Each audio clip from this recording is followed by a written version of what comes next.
Champion ট্রফিতে কোন 4 দল সেমিফাইনাল খেলার ক্ষমতা রাখে? আপনার গ্রুপ এ তে আছে বাংলাদেশ, ইন্ডিয়া, তারপর পাকিস্তান, নিউজিল্যান্ড।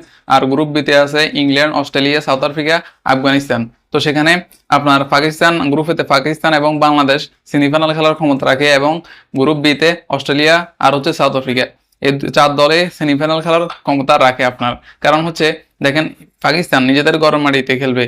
যদিও একটা ম্যাচ শুধু দুবাইতে গিয়ে খেলতে হবে, আর নিজেদের ঘরের মাটিতে বাকি সব ম্যাচ খেলবে। আর ইন্ডিয়াকে তারা হারাই দিবে। ইন্ডিয়াকে বাংলাদেশ, পাকিস্তান দুজনে মিলে দোলাই করে একদম হারিয়ে দিবে, এবং তার সাথে আবার নিউজিল্যান্ডটা আছে। তো সেখানে ইন্ডিয়া আস্তে করে বাড়িতে চলে যাবে, এরপর আস্তে করে নিউজিল্যান্ডকে বাড়িতে বিদায় করে দিবে পাকিস্তান আর বাংলাদেশ মিলে। তো এরপর আস্তে করে বাংলাদেশ আর পাকিস্তান খেলবে সেমিফাইনাল, এবং ওদিকে গ্রুপ বিতে আপনার আফগানিস্তান যতই শক্তিশালী দল হোক তারা চলে যাবে বাড়িতে। তারা তেমন খেলতে পারবে না টি-20 বিশ্বকাপ, যদিও ভালো খেলছে তারা, কিন্তু এটা ওয়ান ডে ম্যাচে তারা খেলা পারবে না। সেখানে তাদেরকে আস্তে করে বিদায় করে দিয়ে অস্ট্রেলিয়া এবং সাউথ আফ্রিকা খেলবে সেমিফাইনাল। আর আফগানিস্তান পারবে না, তো ইংল্যান্ডও পারবে না। ইংল্যান্ড আপনার ইন্ডিয়ার মতো দলের সাথে হোয়াইট ওয়াশ হয়ে যায় ওয়ান ডে ম্যাচে, সেই দল কি ভালো কিছু করবে চ্যাম্পিয়ন ট্রফিতে? মোটেও করবো না। আর হচ্ছে বাংলাদেশ ওয়ান ডে ম্যাচে ভালো খেলে। ওয়ান ডে ম্যাচটা যদিও অনেকে বলতেছে, রিকি পন্টিং বলছে মানে বাংলাদেশ ভালো খেলবে না, সেমিফাইনাল খেলার ক্ষমতা নাই বাংলাদেশের।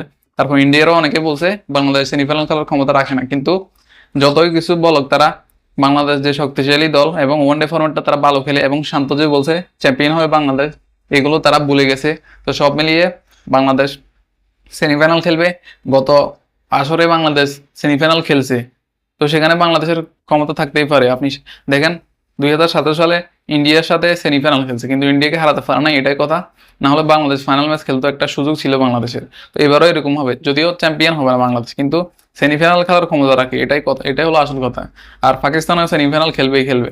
গত আসরে পাকিস্তান চ্যাম্পিয়ন হয়েছিল 2017 সালে, ইন্ডিয়াকে হারিয়ে চ্যাম্পিয়ন হয়েছিল পাকিস্তান, সেখানে তারাও সেমিফাইনাল খেলার ক্ষমতা রাখে। তো সব মিলিয়ে ইন্ডিয়া চলে যাবে বাড়িতে, ইন্ডিয়া আর নিউজিল্যান্ড, ওদিকে ওদিকে ইংল্যান্ড আর আফগানিস্তান, এই 4 দল চলে যাবে বাড়িতে। আর বাকি 4 দল খেলবে সেমিফাইনাল।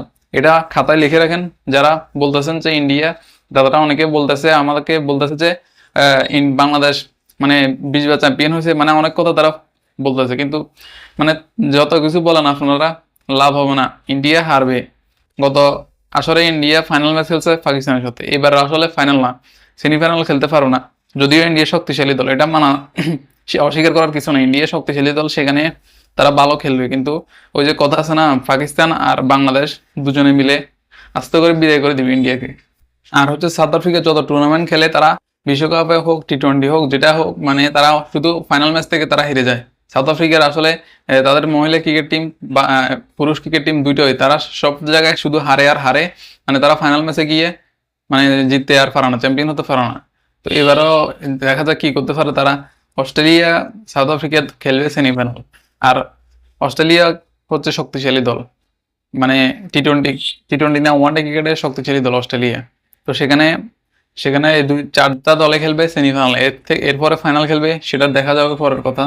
ফাইনাল হয়তো আমাদের বাংলাদেশে খেলতে পারে, কারণ যেখানে নাজমুল হোসেন শান্ত বলছে সেখানে ফাইনাল হওয়া থেকে, মানে ফাইনাল ম্যাচ খেলা থেকে রিওয়ার্ড করতে পারবে না। শান্ত ভয়ঙ্করভাবে কামব্যাক করবে, মানে একটা কামব্যাকের সুযোগ আছে। সমালোচকদের মুখে চুপ করিয়ে শান্ত আবার ব্যাটে রান ফিরাবে। সব মিলিয়ে শান্ত এবার আছে ভয়ঙ্করভাবে গ্রুপে। তারা সে এখন অপেক্ষা আছে যে কবে মাঠে নামবে এবং কি জট তুলবে, সবাইকে দেখাবে, আর মানে বাংলাদেশকে ভালো কিছু দেবে। দেখা যাক কি হয়।